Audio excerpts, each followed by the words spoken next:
Hey there, everyone. Welcome back to the Tiny Treasures channel, exploring health news that impacts you. Today, it's all about the Surgeon General's alcohol cancer warning.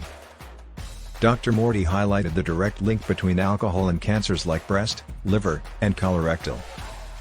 Moderate drinking, even a daily glass of wine, can heighten your risk.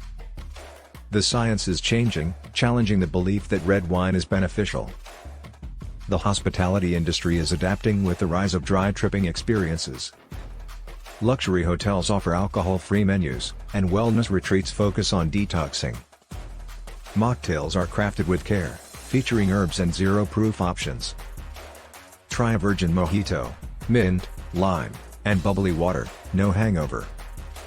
Travelers are raving about the energy and enjoyment they get from alcohol-free choices. Alcohol-free experiences have grown by over 30% in the last 5 years.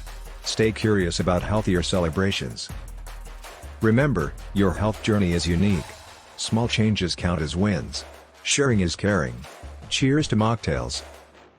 Subscribe for more insightful content. Stay healthy, stay curious. Bravo to a mindful lifestyle. Thank you for watching.